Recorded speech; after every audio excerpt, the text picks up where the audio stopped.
Sexy Megan pa rin ang inyong kasama, ang iyong nakasama sa pagre-relax, sa pagpakalma ng binabagabag ninyong kalooban. Taray, napakalalim.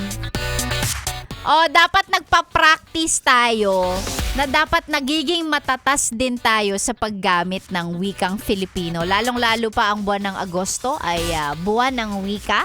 Oh. Sinasabi ko, kinikwento ko dito sa FB Live ko ngayon. Sabi ko, ang daming mga bata ngayon na parang ang first o ang kanilang mother language na ay English. Ang sa akin naman, okay lang yon para at least, 'di ba, sa murang edad, magaling na silang magsalita ng wikang Ingles. Alam niyo naman, English is 'di ba? It's a very powerful language. Pag magaling ka mag-English, one step ahead ka na kaagad. Pero dapat, kung gaano ka kagaling mag-English, dapat ganun ka rin kagaling magsalita ng wikang Filipino. 'Di ba? Kasi ang dami ding, aminin nyo, ang daming mga bata magaling mag-English tapos nung pumasok sa school, bagsak sa Filipino subject. Oh, 'di ba? Nahihirapan mag-adjust. So dapat balance. Kung magaling ka mag-English with matching with matching accent, kakanood kasi ng Peppa Pig. Coco Lemon. Coco Melon, lahat na ng mga kung ano-anong English online. So, pati yung accent nagagaya. So, dapat pati Filipino language, dapat marunong din. So, ito po si Sexy Mega na sa inyo po ay nagpapaalala.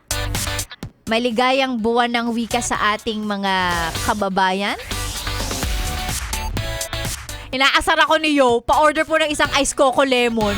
Coco Melon! Nagkamali ako, sorry, hindi ko naman panahon yan. Ang panahon ko kasi, na pinapanood namin sa TV that time, it's Sesame Street. Blue's Clues. Tsaka Dora the Explorer. Mr. Bean. Hindi naman nagsasalita yun, nakakainis to. Ay nako, exit na si Sexy Megan. And again, happy, maligayang buwan ng wika sa ating mga Pilipino. Dapat matatas din magsalita ng Pilipino, ha? Alam nyo yan. Ay nako, maraming salamat, sinamahan nyo ako ngayong araw na to. Bukas po ulit, huwag ka nawa magsawa. Alam nyo naman yan, sa mga gustong mag-relax pagka alas 9 ng umaga hanggang tanghali, dapat si Sexy Mega ng pinakikinggan. I'll see you guys again tomorrow. Same time, same radio station, and same beautiful DJ, Sexy Megan. Dito lang sa 101.1 Yes FM. Solid!